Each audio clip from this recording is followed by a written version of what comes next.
श्री सद्गुरु महाराज की जय। सत्संग सुधा भाग 4 से गुरु महाराज का प्रवचन। सत्संग करते रहिए, मोक्ष नज़दीक है। प्यारे लोगों, यह बड़ा दालान सत्संग के निमित्त बनाया गया है। आप लोग इसमें सत्संग करने के लिए आए हुए हैं। सत्संग की बड़ी महिमा है। जैसे भूमि से सब प्रकार के अन्न उपजते हैं, फल उपजते हैं, उसी प्रकार सब प्रकार के ज्ञान सत्संग से उपजते हैं। जो विषय ज्ञान है वह सही ज्ञान नहीं है। निर्विषय ज्ञान ही यथार्थ है। वह इस सत्संग से जाना जाता है। साधु संतों के संग को सत्संग कहते हैं। साधु संतों के लिए गोस्वामी तुलसीदास जी ने रामायण में लिखा है, विधि हरिहर कवि को विद्वानी, कहत साधु महिमा सकुचानी। विधि बराबर ब्रह्मा, हरि बराबर विष्णु, हर बराबर शिव और पंडित की वाणी साधु की महिमा कहने से लटपटाती है। पूरा पूरा कह नहीं सकती है। पूरा कौन कह सकेंगे? जो पूरे होंगे। जो पूर्ण हैं वे अपने शरीर को अपूर्ण समझते हैं और शरीर में रहते हुए शरीर के त्यागी बनकर उसकी खोज में लग जाते हैं। जो सर्वदा शरीर रहित है, जिसको जन्म देने वाला कोई माता पिता नहीं है। बाबा नानक कहते हैं, नाती सुमात पिता सुत बंधप, नाती सुकाम नारी, अकुल निरंजन अपर परम परु, सगली ज्योति तुम्हारी। संत दादू दयाल जी कहते हैं, अविगत अंत अंत अंतर पट, अगम यगाध यगोई, सुन्नी सुन्न सुन के पारा, अगुण शगुन नहीं दोई। शरीर के अंतर पट में जाओ, पता लग जाएगा किसका? अविगत का, जो कहीं से हीन नहीं है, जो सब में रहता है, वही ईश्वर है, परमात्मा है। उसका पता ऐसा लग जाता है कि जैसे उसको देख लिया, पहचान ही लिया। उसी के संबंध में गोस्वामी तुलसीदास जी कहते हैं, जानत तुम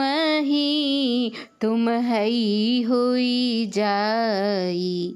जो ब्रह्म को पहचानते हैं वे ब्रह्मविद ही नहीं, ब्रह्म ही हो जाते हैं। ये बातें लोग कहाँ पाएंगे? सत्संग की बड़ी महिमा है। गोस्वामी तुलसीदास जी विनय पत्रिका में कहते हैं, वेद पय सिंधु सुविचार मंदर महा, अखिल मुनि वृंद निर्मथन करता, सार सत्संग मुब्धत इति निश्चिंतम, वदत श्री कृष्ण वैद भीर भता। यह बात कौन कहते हैं? रुक्मिणी जी के स्वामी श्री कृष्ण भगवान कहते हैं, ज्ञान क्षीर समुद्र है और उत्तम विचार मंदराचल पहाड़ है। संपूर्ण मुनि लोग इसका मंथन करते हैं। मंथन करके क्या निकाल लेते हैं? सार सत्संग। एक ही चीज सत्संग को निकाल लेते हैं। अगर श्री कृष्ण भगवान को स्वरूपता समझना हो तो श्री कृष्ण वे हैं जिनके लिए बाबा नानक ने कहा, नाति सुमात पिता सुत बंधप, नाति सुकाम नारी। उनको माता नहीं, पिता नहीं, कोई भी नहीं है। उनको कामना नहीं, भार्या नहीं, वे कुलहीन हैं। ब्राह्मण कुल, क्षत्रिय कुल, वैश्य कुल, शूद्र कुल आदि उनको नहीं है, लेकिन वे सारे संसार के पिता हैं, सबकी वे माता हैं। इसका पता कहाँ है? अविगत अंत अंत अंतर पट, अगम अगाध अगोई।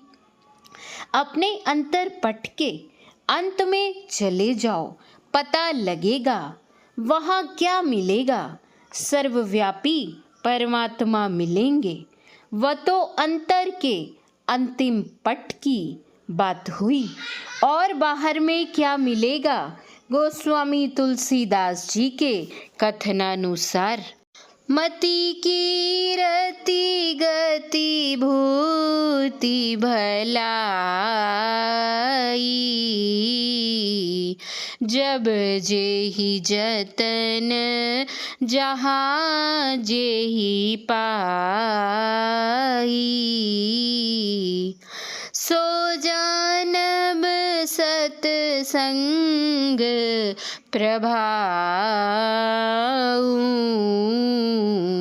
लोकहु वेदना आन उपाऊ।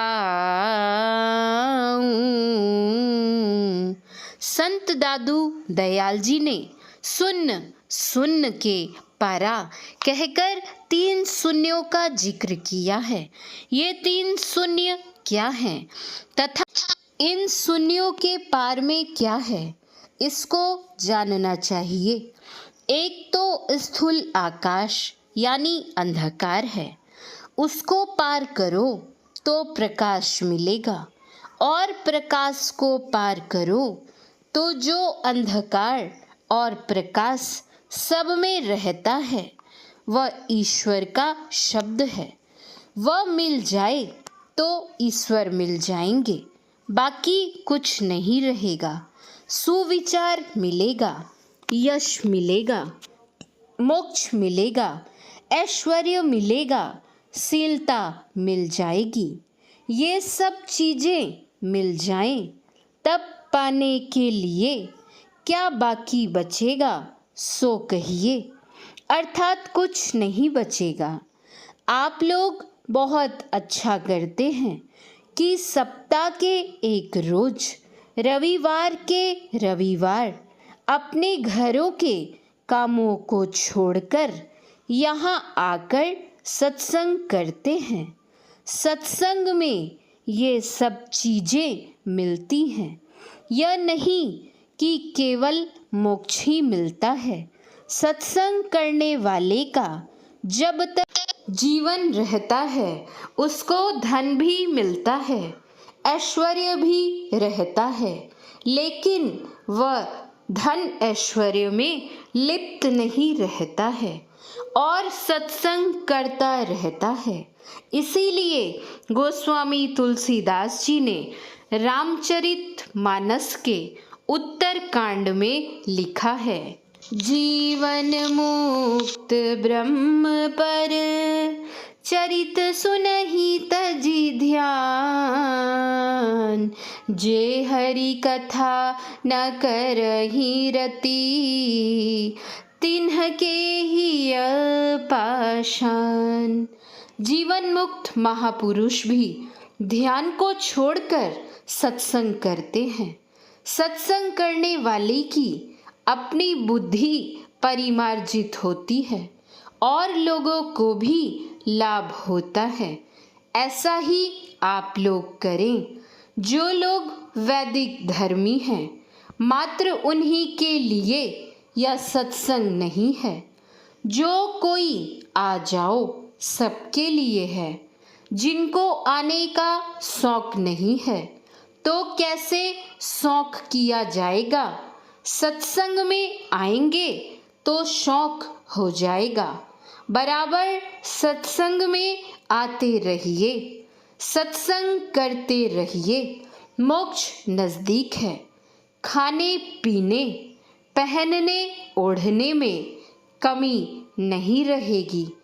पहले जीवन मुक्ति, फिर बाद में विदेह मुक्ति होगी। श्री सद्गुरु महाराज की जय। यह प्रवचन महर्षि में ही आश्रम कुप्पा घाट भागलपुर में 18/3/1980 ईस्वी को हुआ था। श्री सद्गुरु महाराज की जय। श्री सद्गुरु महाराज की जय। श्री सद्गुरु महाराज की जय।